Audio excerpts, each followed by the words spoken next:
Aniversário de Jung, a executou e erigiu em testemunho de reconhecimento no ano de 1950. Terminado o trabalho na pedra, meu olhar sempre a buscava de novo. Eu me espantava e perguntava a mim mesmo se tudo isso tinha um sentido. A pedra se acha fora da torre e é como que uma explicação desta é uma manifestação de seu morador, mas continua incompreensível para os homens. Sabem o que pretendia gravar na parte de trás? O grito de Merlin, pois o significado desta pedra me sugere as manifestações de Merlin saindo da floresta quando já desaparecera deste mundo. Os homens ainda ouvem o seu chamado, diz a lenda, mas não podem compreendê-lo ou interpretá-lo. Merlin representa a tentativa por parte do inconsciente medieval de estabelecer uma figura paralela à de Parsifal. Parsifal é o herói cristão e Merlin, filho do diabo e de uma virgem pura, é seu irmão sombrio. No século XII, quando nasceu a lenda, não se dispunha das condições necessárias para compreender o que ela representava. Assim acabou no exílio, daí o grito de Merlin, que ressoa ainda na floresta. Depois de sua morte, esse chamado, que ninguém pôde compreender, mostra que ele continua a viver como uma forma não redimida. No fundo, sua história não foi terminada e ele vaga ainda até hoje nas redondezas. Pode-se dizer que o segredo de Merlin continua na alquimia, principalmente na figura de Mercúrio. Depois foi recolhido por minha psicologia do inconsciente, mas até hoje continua incompreendido. Para a maioria dos homens, com efeito, a vida com o inconsciente é completamente incompreensível. Saber o quanto tudo isso é estranho ao homem é uma das minhas experiências mais indeléveis. Um dia encontrava-me em Bulligen, quando já estava pronta a construção da primeira torre. Foi durante o inverno de 1923 a 1924, na medida em que posso lembrar-me, não havia neve. Talvez já começara a primavera. Estava só por uma semana ou pouco mais. Reinava um silêncio indescritível. Jamais o percebera tão intensamente. Uma tarde, lembro-me ainda perfeitamente, estava sentado junto ao fogo, sobre o qual colocara um caldeirão de água para lavar a louça.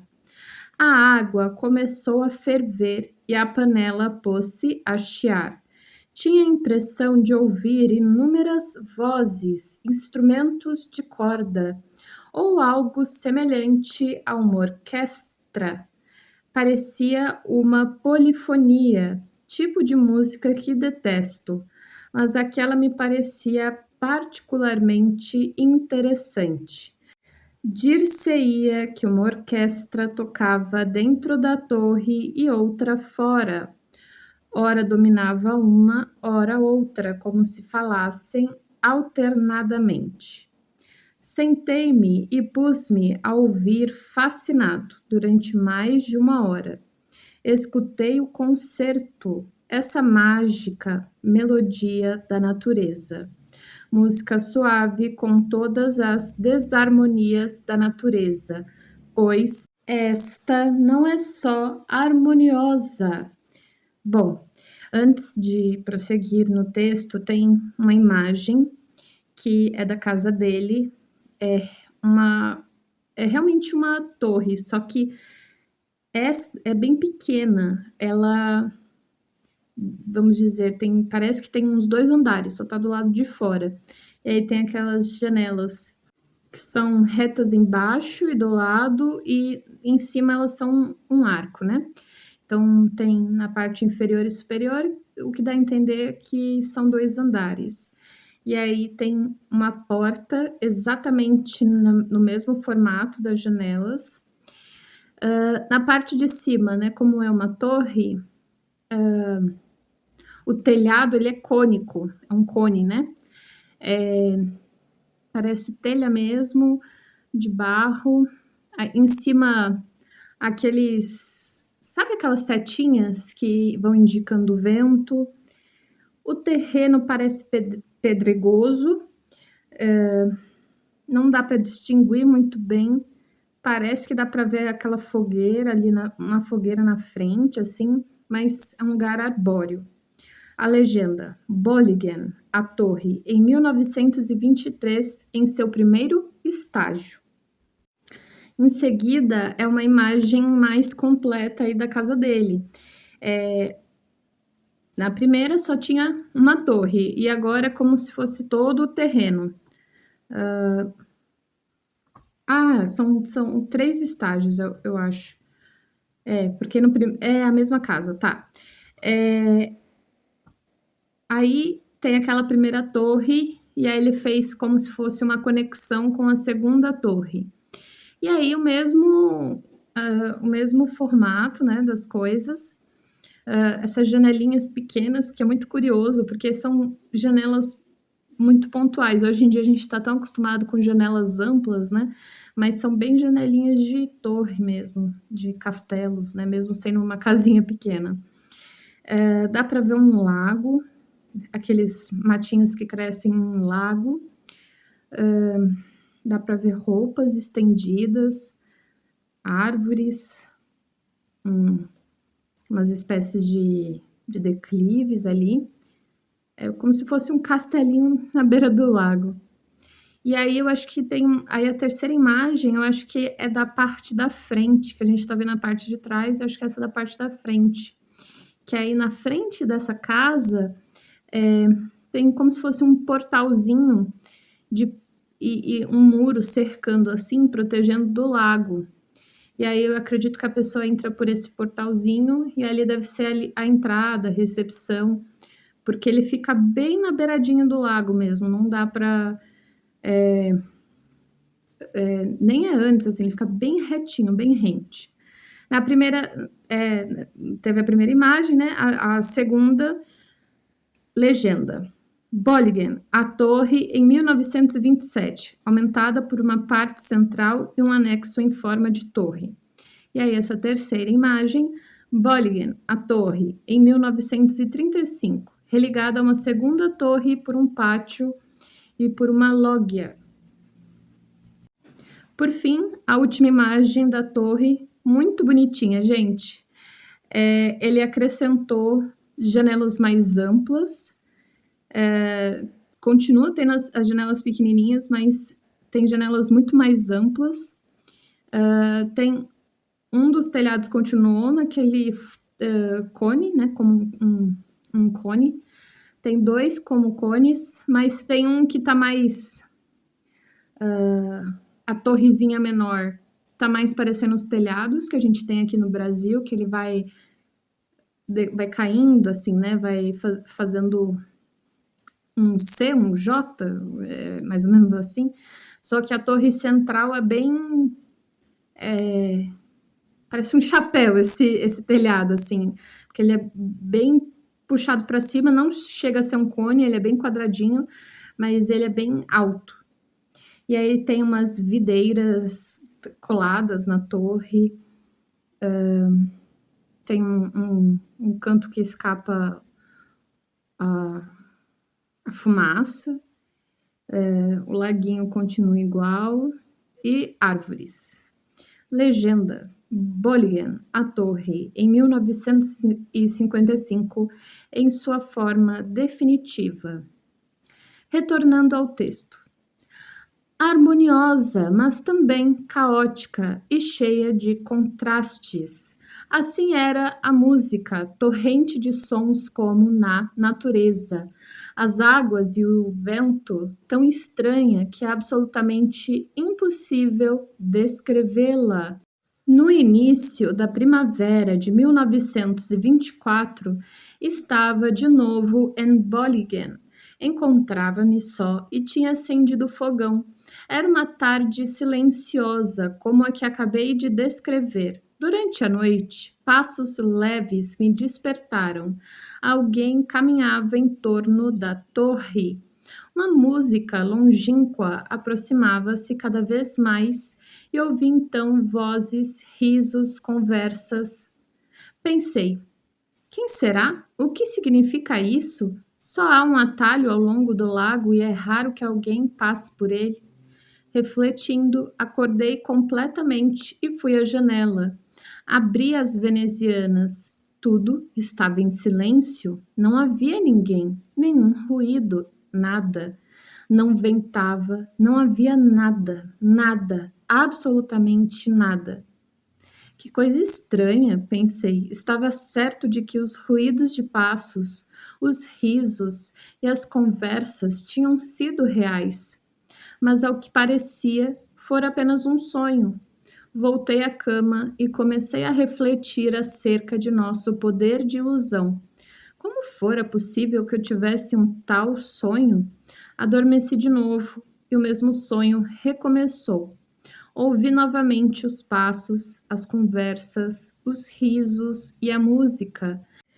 E, ao mesmo tempo, tive a representação visual de centenas de pessoas vestidas de escuro, talvez jovens camponeses com suas roupas domingueiras, vindos da montanha numa multidão que passava pelos dois lados da torre, batendo os pés, rindo, cantando e tocando sanfona.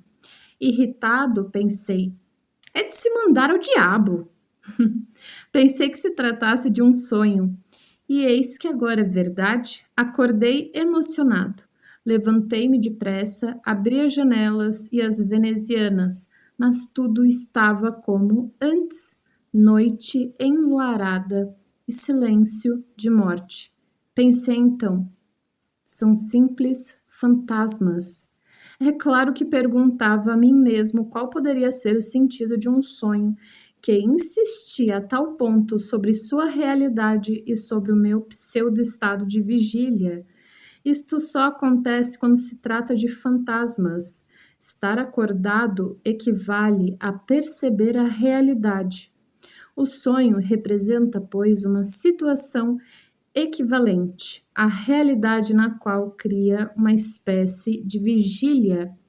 Este gênero de sonho, ao contrário dos sonhos comuns, trai a tendência do inconsciente de transmitir ao que sonha uma verdadeira impressão do real, que a repetição sublinha ainda mais. Como fontes de tais realidades, conhecemos, por um lado, as sensações corpóreas e, por outro, as figuras arquetípicas. Naquela noite, tudo era, ou pelo menos parecia ser, tão perfeitamente real que era difícil situar-me entre as duas realidades. Não sabia o que isso significava, o que representavam os jovens campônios com sua música passando em longa procissão? Tinha a impressão de que tinham vindo por curiosidade, a fim de ver a torre. Nunca mais depois vivi ou sonhei coisa parecida? Mas essa aventura deixou-me perplexo. Jamais ouvira algo semelhante. Só muito mais tarde, compreendi o ocorrido ao conhecer a crônica lucernense de Henward Cisat do século XVIII. Nela encontrei a seguinte história: um pasto do Monte Pilatus, particularmente deserto por causa dos fantasmas, Wotan continuaria a errar até hoje. Sisat, durante uma ascensão noturna, foi perturbado por uma procissão de pessoas que, no meio de música e de cantos, passavam de ambos os lados da cabana em que repousava, exatamente como ocorrera no episódio da torre. No dia seguinte, Sisat interrogou o pastor em casa, do qual passara a noite, procurando saber o que significava aquilo.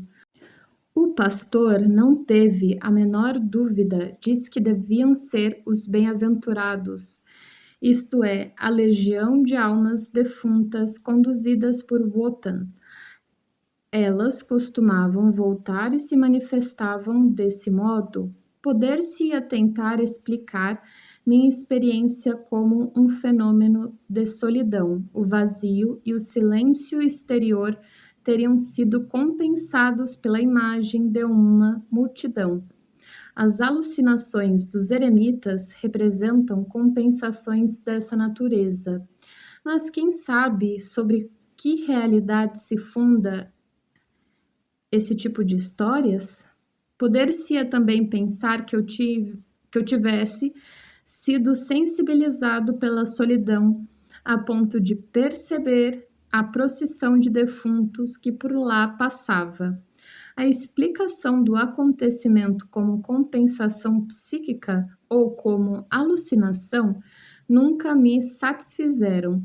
Sentia-me obrigado a levar em conta a possibilidade de sua realidade, principalmente devido à existência de um relato paralelo do século XVII. Poder-se-ia também explicá-lo como um fenômeno de sincronicidade. Esses fenômenos mostram como os acontecimentos que acreditamos conhecer, pois os percebemos ou supomos por meio de um sentido interior, têm muitas vezes correspondência na realidade exterior. Ora, há de fato uma correspondência concreta relativa a essa experiência, pois na Idade Média houve tais procissões de jovens. Eram filas de mercenários que, principalmente na primavera, iam do centro da Suíça para Locarno, onde se reuniam na Casa de Ferro, em Minúcio, e de lá continuavam até Milão. Na Itália, tornavam-se soldados e combatiam a soldo estrangeiro. Eu poderia, portanto, ter captado a imagem de um desses bandos que se organizavam todos os anos na primavera e que, com cantos e festividades, despediam-se da pátria. Durante muito tempo ainda, esse estranho sonho ocupou minha imaginação. Quando, em 1923, começamos a construir Polygon, minha filha mais velha, numa visita, exclamou: "Como? Você está construindo aqui? Mas e há cadáveres?" Naturalmente, pensei: "Tolice! Não há nada disso." Mas quando continuamos a construção 4 anos mais tarde, encontramos de fato um esqueleto. Jazia a 2,20 metros de profundidade. No seu cotovelo direito havia uma velha bala de fuzil pela posição em que estava. Era possível imaginar que provavelmente fora lançado àquele lugar em adiantado estado de putrefação. Pertencera a uma dessas poucas dúzias de soldados franceses que, em 1799, se afogaram no Linth ou Linth, e em seguida foram levados às margens do Lago Superior. Esse acidente ocorreu depois que os austríacos fizeram saltar a ponte de Grinau, tomada de assalto pelos franceses. Uma fotografia do túmulo aberto com o esqueleto e a data do dia em que o cadáver foi descoberto está na torre.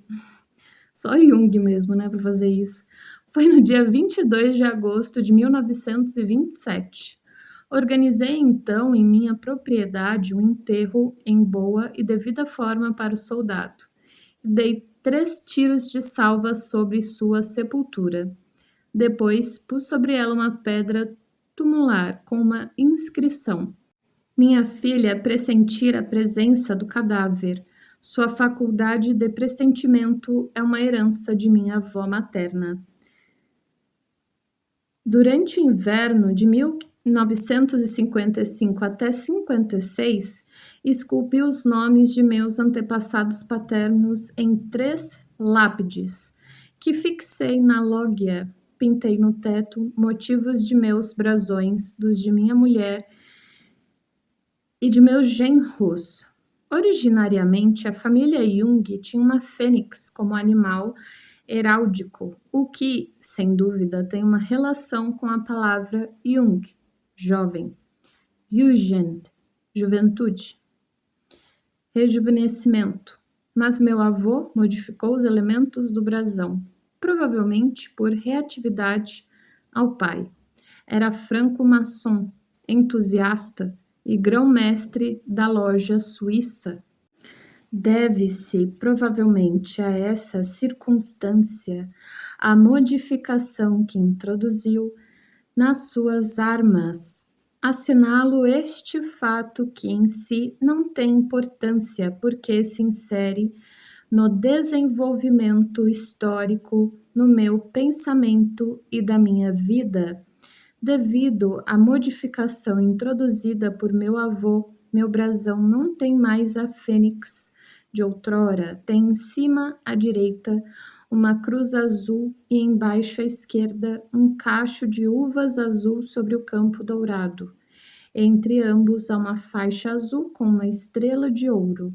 Essa disposição simbólica é franco-maçônica ou rosa-cruciana, da mesma forma que a rosa e a cruz representam a problemática dos contrastes rosa-crucianos, per crucem ad rosam.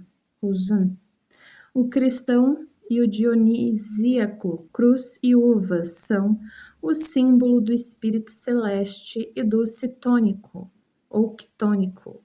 O símbolo da união é representado pela estrela de ouro, aurum philosophorum.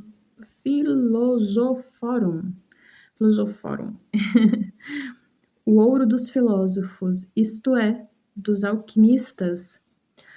Os Rosa-Cruzes procedem da filosofia hermética ou alquimista. Um de seus fundadores é Michael Myers, 1568 até 1662, conhecido alquimista contemporâneo mais jovem de Gerardus Dorneus, fim do século XVI, menos conhecido, porém mais importante, cujos tratados ocupam o primeiro volume do Theatrum Chemicum, de 1602. Frankfurt, onde ambos viveram, parece ter sido nessa época o centro da filosofia alquimista.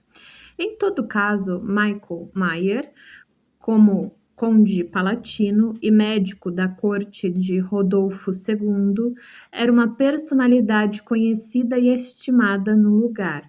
Em Mainz, cidade vizinha, vivia então o doutor em medicina e jurisprudência Carl Jung, morto em 1654, acerca do qual nada se sabe, pois nossa árvore genealógica começa com meu bisavô Sigismund Jung, nascido no começo do século XVIII, civis moguntinus, cidadão de Mainz.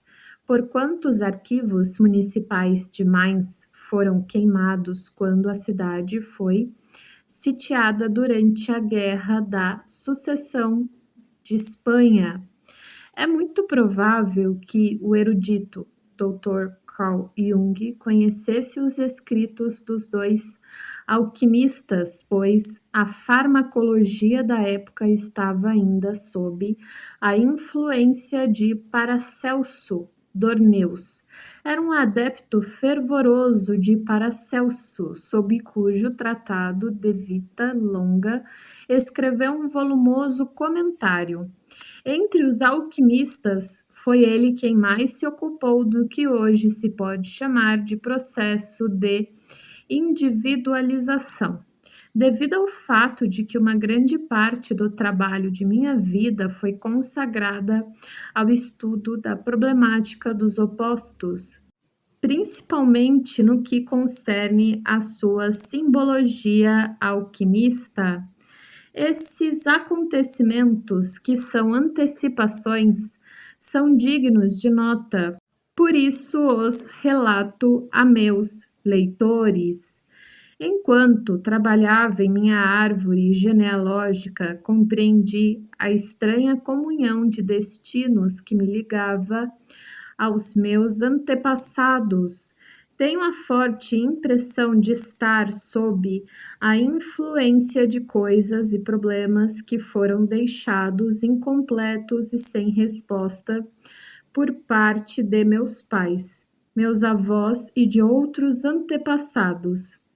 Muitas vezes parece haver numa família um karma impessoal que se transmite dos pais aos filhos. Sempre pensei que teria de responder a questões que o destino já propusera a meus antepassados, sem que estes lhes houvessem dado qualquer resposta. Ou melhor, que deveria terminar ou simplesmente prosseguir, tratando de problemas que as épocas anteriores haviam deixado em suspenso. Por outro lado, é difícil saber se tais problemas são de natureza pessoal ou de natureza geral coletiva. Parece-me ser este último caso, enquanto não é reconhecido como tal. Um problema coletivo toma sempre a forma pessoal e provoca ocasionalmente a ilusão de uma certa desordem no domínio da psique pessoal. Efetivamente, tais perturbações ocorrem na esfera pessoal, mas não são necessariamente primárias, são secundárias e decorrem de uma mudança desfavorável do clima social. Nesse caso, portanto, não se deve procurar a causa da perturbação na ambiência pessoal, mas sim na situação coletiva.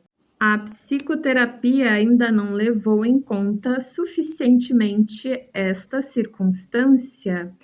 Como qualquer homem capaz de uma certa introspecção, pensei inicialmente que a cisão de minha personalidade era algo de muito pessoal e que toda a responsabilidade de tal fato era minha.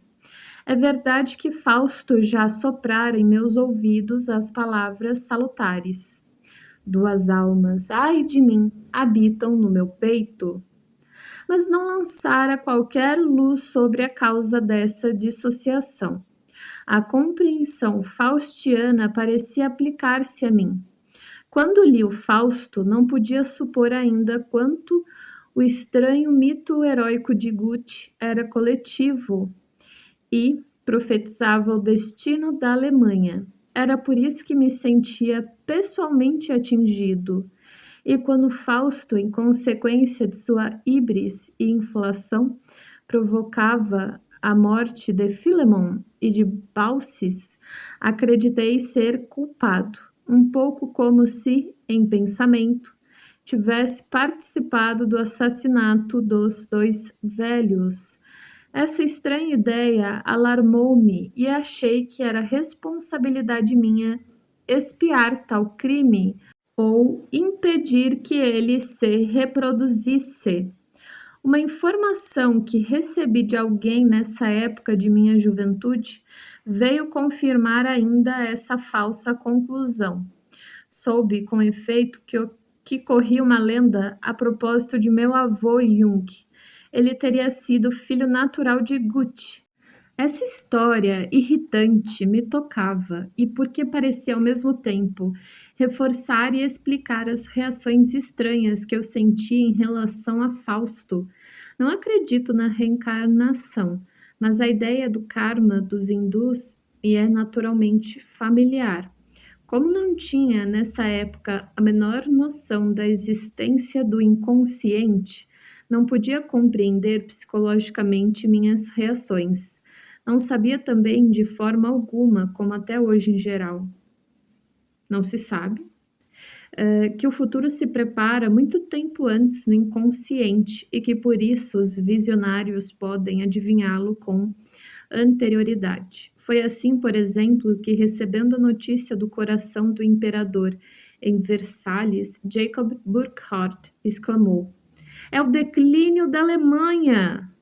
Os arquétipos de Wagner já batiam à porta e com eles chegava a experiência dionísica de Nietzsche, que seria muito mais justo atribuir ao deus da embriaguez Wotan.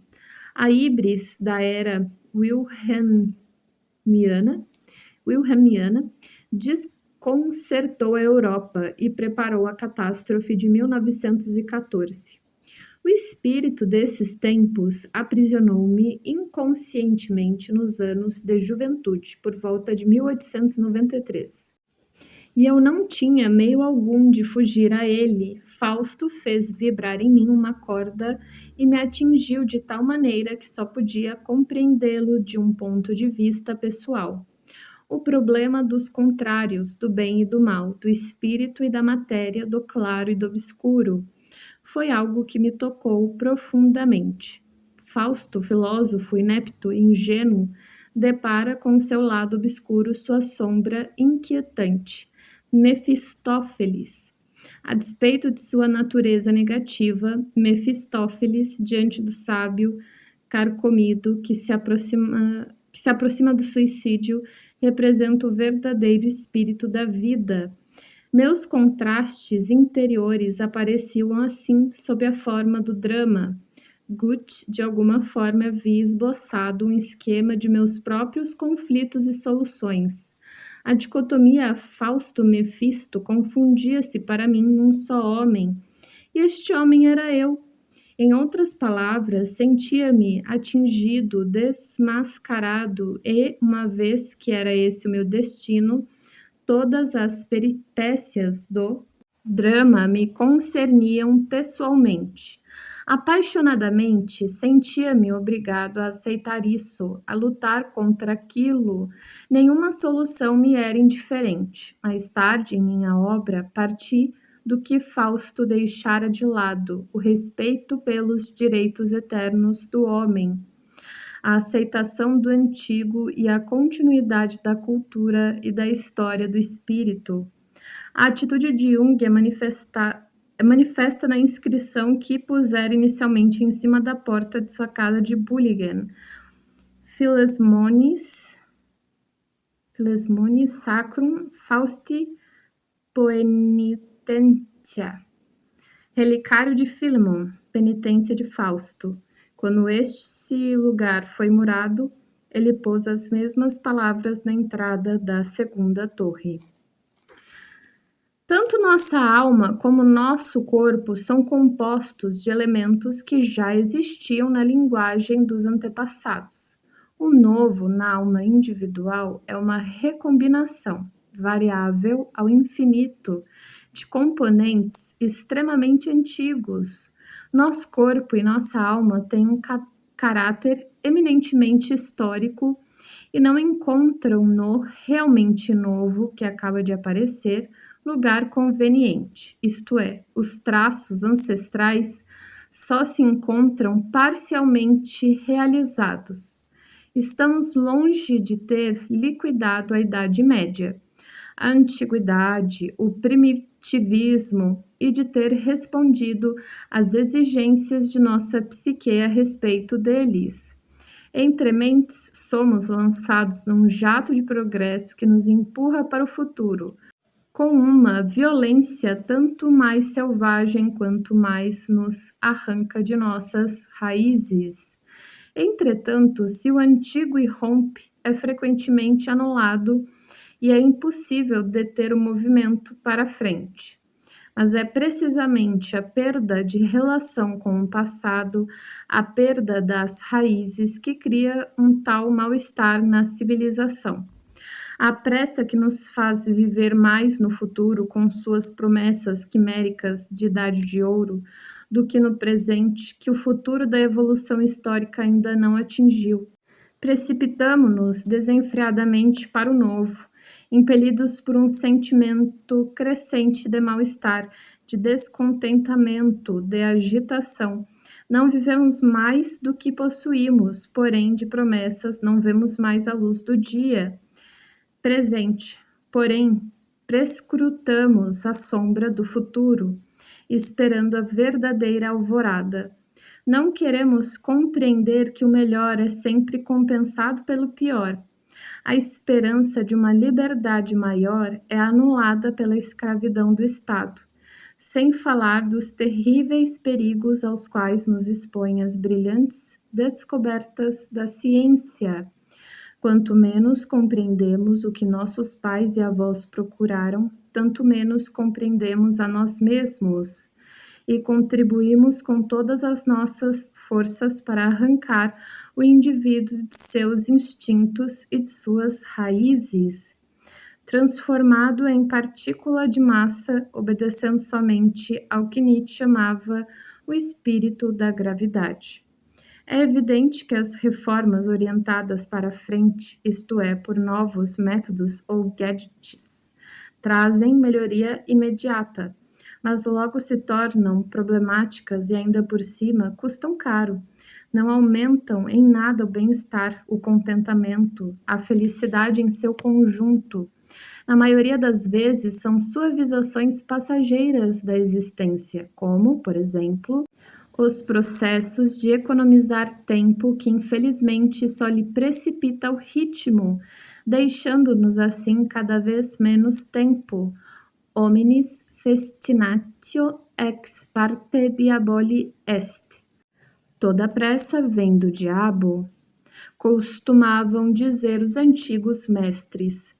As reformas que levam em conta a experiência do passado são, em geral, menos custosas e, por outro lado, duráveis, pois retornam aos caminhos simples e mais experimentados de outrora, e só fazem um uso moderado dos jornais, do rádio, da televisão e de todas as inovações feitas no sentido de ganhar tempo. Falo muito neste livro de minhas concepções subjetivas que não representam, entretanto, argúcias da razão. São muito mais visões que surgem quando os olhos semicerrados e os ouvidos algo amortecidos procuramos ver e ouvir as formas e a voz do ser. Se vemos e ouvimos com demasiada nitidez, limitamo-nos à hora e ao minuto de hoje e não observamos se e como as nossas almas ancestrais percebem e compreendem o hoje em outros termos e como o inconsciente reage. Dessa forma, continuamos ignaros e não sabemos se o mundo ancestral participa de nossa vida com prazer primitivo ou se, pelo contrário, volta as costas com desgosto. Nossa calma e satisfação íntima dependem, em grande parte, do fato de saber se a família histórica que o indivíduo personifica está ou não de acordo com as condições efêmeras de nosso presente. Na minha torre, em Bollingen, vive-se como há séculos. Ela durará mais do que eu. Sua situação e seu estilo evocam tempos que há muito já passaram. Lá poucas coisas lembram o presente. Se um homem do século XVI entrasse na casa, somente o lampião de querosene e os fósforos seriam novidade para ele. Com o resto, ele não teria dificuldade. Nada nela perturbaria os mortos, nem luz elétrica, nem telefone. As almas de meus ancestrais são mantidas pela atmosfera espiritual da casa, pois respondo bem ou mal às questões que suas vidas deixaram em suspenso. Desenhei-as nas paredes. É como se uma grande família silenciosa, ao longo dos séculos, povoasse a casa. Lá vivo meu personagem número 2 e vejo amplamente a vida que se cumpre e desaparece. Próximo capítulo: Viagens. Subtítulo: África do Norte. No começo de 1920, um amigo me disse que ia empreender uma viagem de negócios a Tunis e me perguntou se não queria acompanhá-lo. Aceitei imediatamente. Partimos em março, primeiro para a Argélia, seguindo a costa, chegamos a Tunis e depois a Soussa. Carta Sua Mulher de Soussa, Tunísia. É a nota de rodapé. Onde meu amigo ficou tratando de seus negócios. Eu estava, enfim, onde tantas vezes desejar estar, num país não europeu em que não se falava nenhuma língua da Europa, onde não dominavam os preconceitos cristãos, habitado por uma outra raça e onde uma tradição histórica e uma concepção diferente do mundo se estampavam no rosto da multidão. Desejara muitas vezes ver de fora o europeu refletido no meio estrangeiro, sob todos os pontos de vista. Deplorava profundamente meu desconhecimento da língua árabe, mas isso me fazia observar com maior atenção as pessoas e seu comportamento. Às vezes permanecia horas a fio sentado num bar, escutando conversas sem entender uma só palavra. Estudava ao mesmo tempo com atenção a mímica e principalmente as manifestações afetivas das pessoas. Observava a mudança sutil dos gestos quando falavam com um europeu e aprendia assim, de certo modo, a ver com outros olhos e a observar o que é o homem branco quando está fora de seu próprio meio. Aquilo que o europeu considera como placidez oriental e apatia me pareceu ser uma máscara atrás da qual pressentia uma inquietude e até mesmo uma excitação que não conseguia absolutamente explicar. Pisando o solo mourisco, experimentei uma preocupação estranha que não podia compreender. Senti um cheiro bizarro no país, um cheiro de sangue que parecia embeber a terra. Veio-me então ao espírito a ideia de que esse canto da terra já liquidara 3 civilizações: a civilização púnica, a romana, a cristã. O que a era da tecnologia fará ao Islã? É preciso esperar para saber. Quando deixei Sousa, fui para o sul, a Safax, e depois ao Saara e a Tuzeur, a cidade do oásis. Ela fica num planalto de certa altitude, ao pé do qual jorram fontes mornas, ligeiramente salgadas, irrigando o oásis através de 1000 pequenos canais. Altas tamareiras formam um teto verde, sombrio, sobre o qual crescem abundantes pessegueiros, abricoteiros, figueiras e debaixo destes o verde inacreditável das alfafas. Alguns martins pescadores, fulgurantes como joias, fugiam através da folhagem. Neste relativo frescor da sombra verde moviam-se formas vestidas de branco, um número extraordinariamente elevado de pares amorosos, estreitamente enlaçados numa evidente amizade homossexual. Sentia-me bruscamente transportado à antiguidade grega, quando tal tendência era o cimento da sociedade dos homens e da polis. Fundada sobre ela, ficou claro para mim que aqui os homens falavam aos homens e as mulheres às mulheres. Encontrei raras figuras femininas, quase que totalmente veladas como freiras. Vi algumas sem véu. O intérprete explicou-me que eram prostitutas. Nas ruas principais, os homens e as crianças constituíam o fundo do quadro. O intérprete confirmou que o homossexualismo era frequente e natural e me fez propostas em seguida. O bom homem não desconfiava dos pensamentos que, como o raio, se tinham apoderado de mim. e iluminado a situação. Senti-me transportado por vários séculos atrás, no passado, no mundo infinitamente mais ingênuo de adolescentes que apenas começavam com a ajuda de um frágil conhecimento do Corão, a livrar-se do estado original crepuscular que existia desde os tempos mais remotos e a tomar consciência da própria existência, a fim de se protegerem da dissolução ameaçadora que vinha do norte. Permaneci ainda sob a esmagadora impressão do tempo infinito da existência estática, quando pensei de repente no meu relógio de bolso, símbolo do tempo acelerado dos europeus. Era esta, sem dúvida, a inquietante nuvem sombria que passava ameaçadora sobre a cabeça desses ingênuos. Subitamente deram-me a impressão de animais selvagens que não veem o caçador, mas que o pressentem por uma sensação imprecisa de opressão. A ele, Deus do tempo, que fragmentará e encurtará em dias, horas, minutos e segundos, sua duração ainda contida na eternidade. De Tuzeur fui para o oásis de Nefta. Parti com meu intérprete de manhã cedo, um pouco depois do sol nascer. Montados em grandes mulas de trote rápido, avançávamos depressa.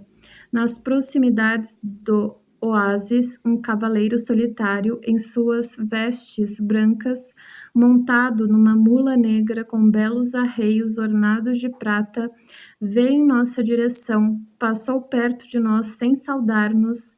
Era uma aparição elegante e impressionante. Certamente não tinha relógio, e ainda menos relógio de pulso, pois era, e sem o sabê-lo, aquele que sempre gora. Faltava-lhe ainda aquela leve loucura que marca o europeu. Naturalmente, o europeu está persuadido de que não é mais o que fora no passado, mas não sabe ainda o que se tornou. Seu relógio diz-lhe que, desde o que se costuma chamar de Idade Média, o tempo e seu sinônimo, o progresso, esgueirou-se pelo seu ser e subtraiu-lhe o que nunca mais virá.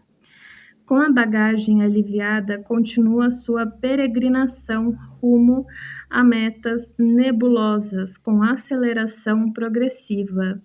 Compensa a perda de peso e o sentimento de incompletude, que lhe corresponde pela ilusão de seus sucessos, a entrada de ferro, o barco a motor, o avião, os foguetes que, por sua rapidez, roubam-lhe sempre mais de sua duração e o transportam cada vez mais para uma outra realidade de rapidez e acelerações explosivas.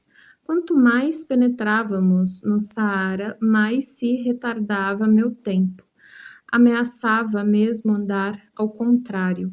O calor cintilante que aumentava contribuía fortemente para esse meu estado de sonho. Quando atingimos as palmeiras e as primeiras casas do oásis, tudo se tornou como antes. Na manhã seguinte, bem cedo, despertei em meu albergue, com ruídos diversos e inabituais para mim. Diante da casa havia lá um grande espaço aberto que, deserto na noite anterior, fervilhava agora de homens, camelos, mulas e asnos. Os camelos resmungavam, manifestando através dessa cacofonia um descontentamento crônico, enquanto que os asnos rivalizavam com gritos discordantes. As pessoas corriam visivelmente, excitadas, gritavam e gesticulavam para cá e para lá. Tinham um ar selvagem e não inspiravam confiança. Meu intérprete explicou-me que iam celebrar uma grande festa naquele dia.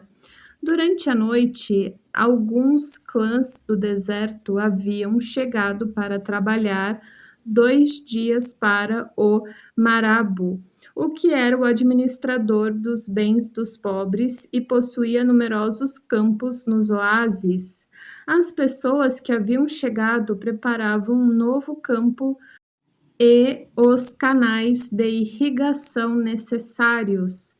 No extremo mais afastado do lugar, elevou-se de repente uma nuvem de poeira.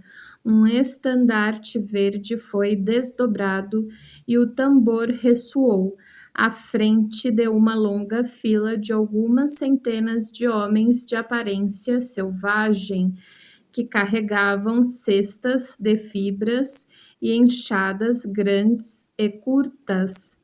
Apareceu um venerável velho de barba branca, de uma dignidade natural e inimitável, que parecia ter tido sempre 100 anos.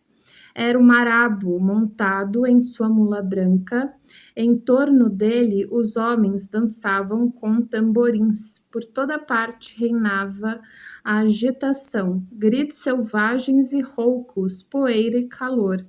Fanático e agitado, o bando passou diante de nós, saindo do oásis, como se partissem para um combate. Segui o tumulto a uma distância razoável, porque meu intérprete não achava conveniente que me aproximasse do lugar em que trabalhavam. Lá reinava uma agitação ainda maior, se possível, ouviam-se por toda parte tamborins e gritos selvagens. O lugar parecia um formigueiro que tivesse sido revolvido. Tudo era feito com a maior pressa. Carregando as cestas cheias de uma pesada carga de areia, os homens dançavam ao ritmo dos tambores, outros cavavam freneticamente o chão, faziam sulcos, construíam diques. Nesse caos ruidoso, o Marabô cavalgava em sua mula branca com gestos dignos, doces, cansados da velhice. Aparentemente dava instruções. Onde quer que chegasse, o zelo aumentava com os gritos e o ritmo, formando esse fundo diante do qual se desenhava com um relevo extraordinário a pacífica figura do santo. Ao cair da tarde, a multidão estava visivelmente esgotada, serenada, e os homens logo caíram num sono profundo perto de seus camelos. Durante a noite, depois do grande concerto habitual dos cães, baixou um completo silêncio até os primeiros raios do sol levante. Nesse momento, a invocação do muezzin, ou muezzin, que me comovia intensamente, chamava para a prece da manhã. Para mim, foi uma lição. Essas pessoas vivem por seus afetos, são conduzidos por eles. De um lado, sua consciência os orienta no espaço, comunicando-lhes as impressões vindas de fora, e de outro lado, são agitados por pulsões e afetos de ordem interior, mas isso sem reflexão. O eu é desprovido de qualquer autonomia. No europeu, as coisas não se passam muito diferentemente, mas nós somos um pouco mais complicados.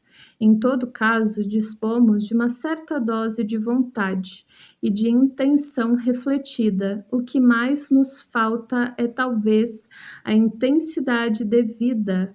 Eu não desejaria absolutamente mudar, no entanto, estava psiquicamente contaminado, e isso se exteriorizou por uma enterite infecciosa que curei em alguns dias, segundo o costume do país, com água de arroz e calumelanos. Transbordando de impressões e de pensamentos, voltei a Tunis na noite anterior ao nosso embarque para Marsella. Tive um sonho que, segundo meu sentimento, representava a súmula dessa experiência. Era o que eu desejava. Estava habituado a viver sempre, simultaneamente, em 2 planos, um consciente que queria compreender e não conseguia, e o outro inconsciente que desejava se exprimir e só o fazia mediante o sonho. Sonhei que me encontrava numa cidade árabe. Havia, como na maior parte dessas cidades, um forte, o Kashbah. A cidade se achava numa vasta planície, completamente cercada por um muro. Seu plano era quadrado, com 4 portas. O Kasbah, no interior da cidade, o que não é usual nessas regiões, era cercado por um fosso largo, cheio de água.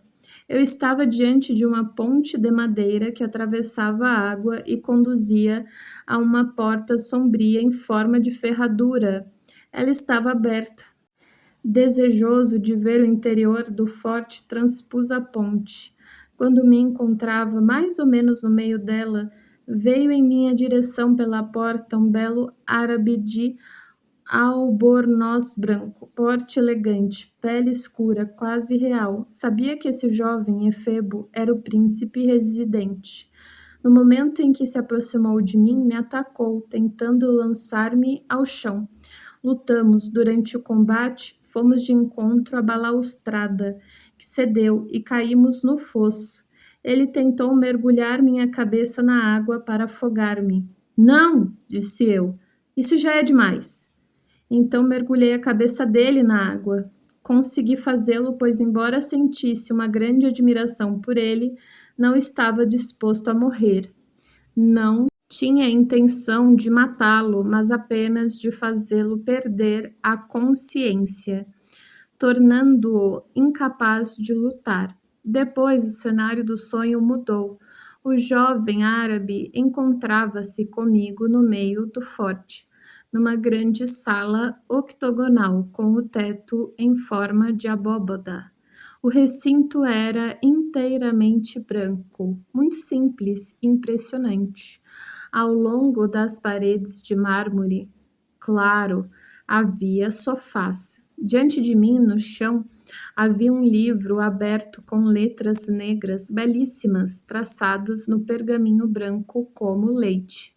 Não era escrita árabe, parecia muito mais com a escrita uigure do Turquestão ocidental, que eu conheci através de fragmentos maniqueus de Turfan. Não conhecia seu conteúdo, mas sentia, entretanto, que era o meu livro, que eu o havia escrito.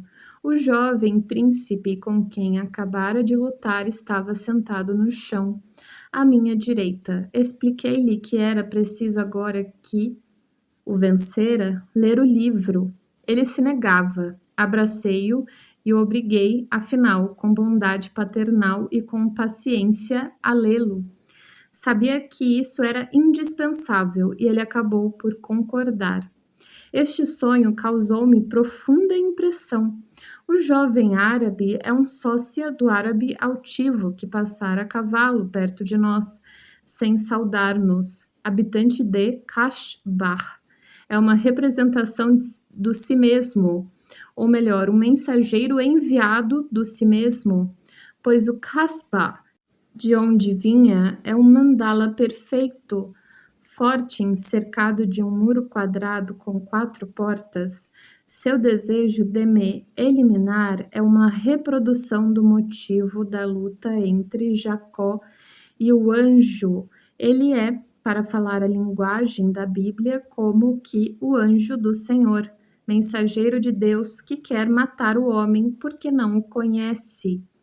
Na verdade, o anjo deveria ter em mim sua morada, mas, ignorando tudo acerca do homem, só conhece a verdade angélica. Esse é o motivo pelo qual aparece primeiramente como meu inimigo.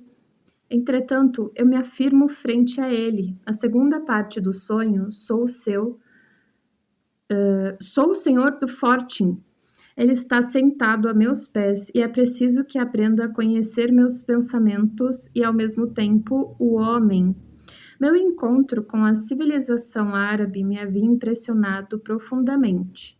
A natureza emocional mais próxima da vida desses homens que não refletem, mas vivem segundo seus afetos, exerce um efeito poderoso. sugestivo sobre essas camadas históricas em nós, que acabamos de superar ou que pelo menos acreditamos ter superado.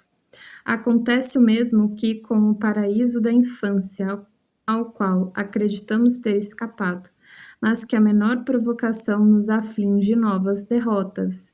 E ainda mais, nossa crença no progresso corre o perigo de entregar-nos a sonhos do futuro, tanto mais infantis quanto mais nossa consciência procura evadir-se do passado. Mas, por outro lado, a infância tem a seu favor, devido à ingenuidade e inconsciência, o poder de esboçar uma imagem mais completa do si mesmo, do homem total em sua individualidade autêntica. Disso resulta que, ao ver a criança e o primitivo, o adulto civilizado é assaltado por nostalgias provenientes de desejos e de necessidades não satisfeitas. Estes últimos originam-se nas partes da personalidade que foram apagadas pelos retoques infligidos ao conjunto da imagem do homem, em proveito da adaptação e da pessoa social. Quando viajo pela África a fim de encontrar um lugar psíquico exterior ao europeu, meu desejo inconsciente é encontrar em mim essa parte da personalidade, tornada invisível sob a influência e a pressão do fato de ser europeu. Essa parte está em oposição inconsciente ao que sou, porque não lhe concedo lugar. De acordo com sua natureza, ela quer tornar-me inconsciente, mergulhar-me na água, a fim de me matar. Inversamente, eu desejaria torná-la mais consciente, mediante conhecimento. Poderíamos assim encontrar um modus vivendi em comum. A cor quase negra de sua pele dá ao árabe o caráter de sombra, não de sombra pessoal, mas sim étnica, que nada tem a ver com minha pessoa consciente, isto é, meu si mesmo como senhor do Caspar.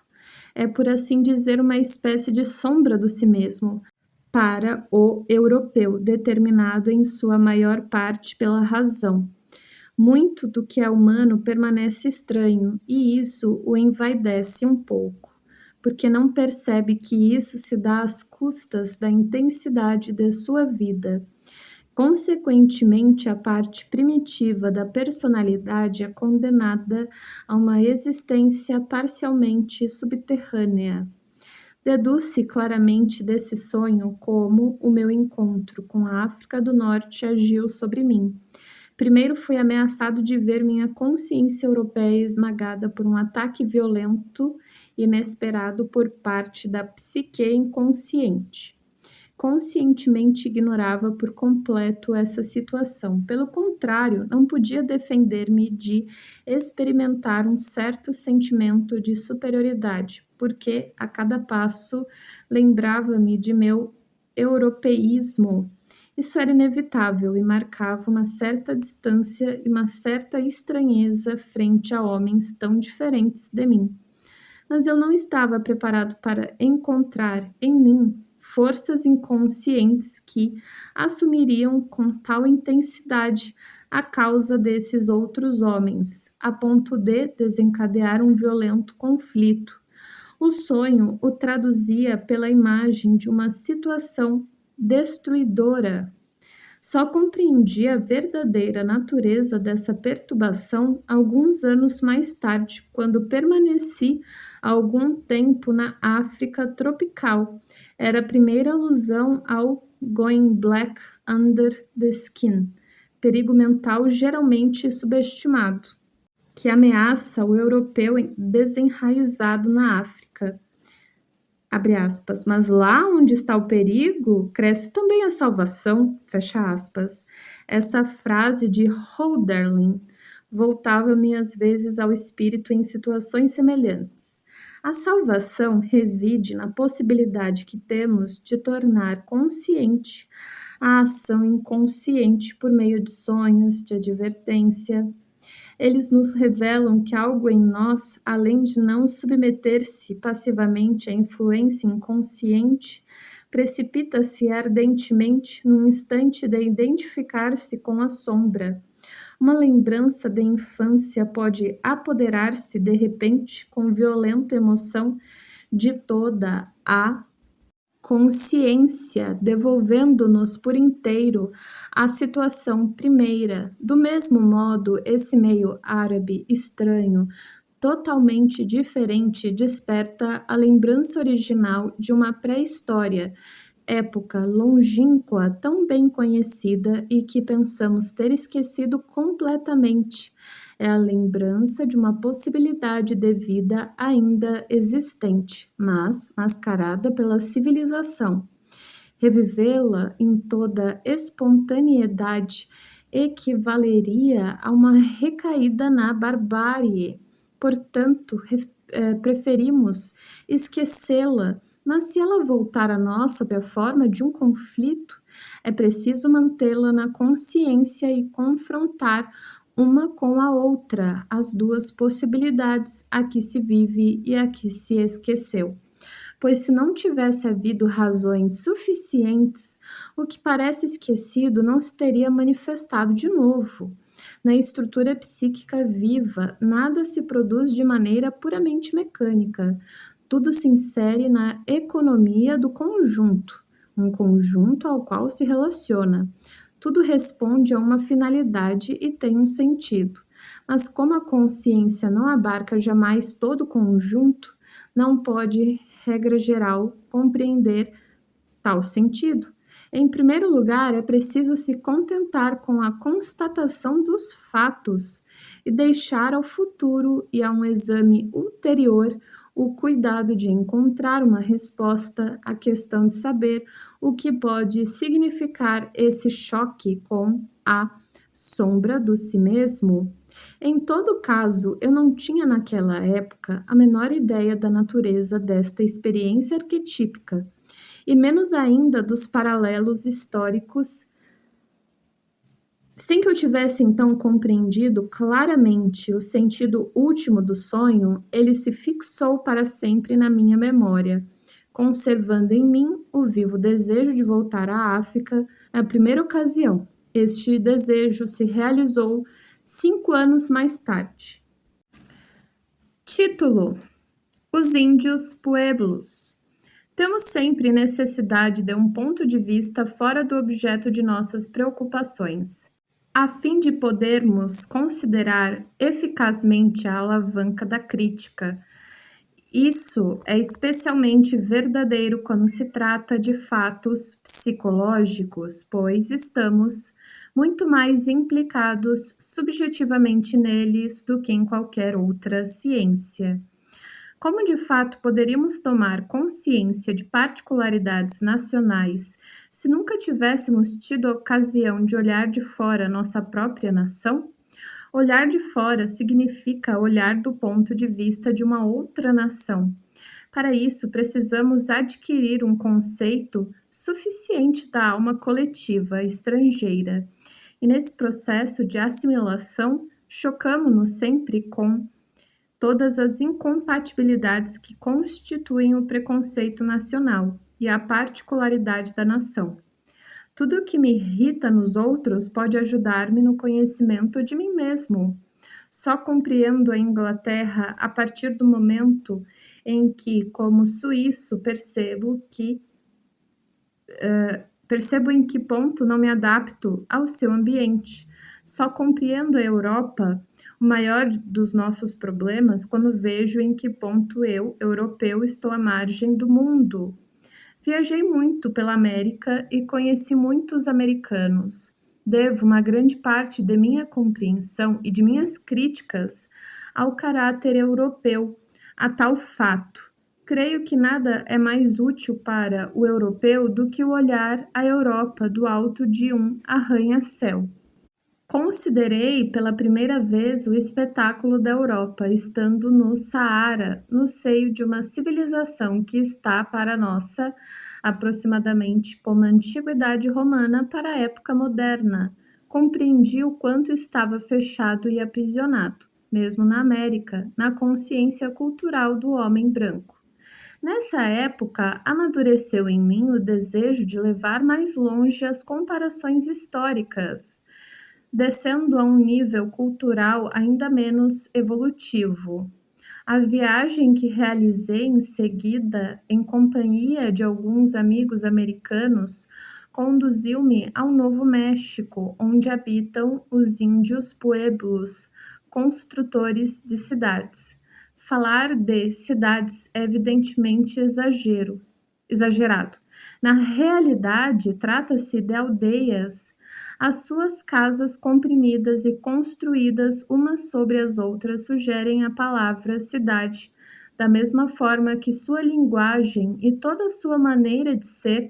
Foi lá que pela primeira vez tive a oportunidade de falar com um não-europeu, isto é, com um homem que não pertencia à raça branca. Era chefe dos pueblos taus, homens inteligentes de 40 a 50 anos. Chamava-se Okiai Biano, Lago das Montanhas. Pude falar-lhe como raramente havia falado com um europeu. Evidentemente estava fechado em seu mundo da mesma forma que um europeu está fechado no dele.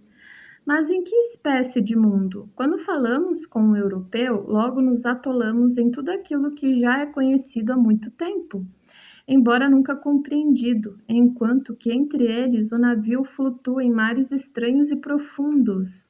Nunca se sabe o que mais nos encanta, se o que mais nos encanta é a vista de novas margens ou a descoberta de novas vias de acesso àquilo que, conhecido desde sempre, já está também quase esquecido.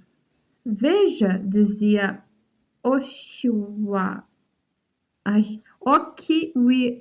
Biano, como os brancos têm um ar cruel, têm lábios finos, nariz em ponta, os rostos sulcados de rugas e deformados. Os olhos têm uma expressão fixa, estão sempre buscando algo. O que procuram? Os brancos sempre desejam alguma coisa, estão sempre inquietos e não conhecem o repouso. Nós não sabemos o que eles querem, não os compreendemos e achamos que são loucos. Perguntei-lhe então por que pensava que todos os brancos eram loucos. Respondeu-me: eles dizem que pensam com suas cabeças, mas naturalmente. Com o que pensa você? Perguntei admirado. Nós pensamos aqui, disse ele, indicando o coração. Caí numa profunda reflexão. Pela primeira vez na minha vida, alguém me dera uma imagem do verdadeiro homem branco. Era como se até então só tivesse visto reproduções coloridas, sentimentalmente embelezadas. Esse índio encontrara nosso ponto vulnerável e pusera o dedo naquilo em que somos cegos. Senti como se algo desconhecido e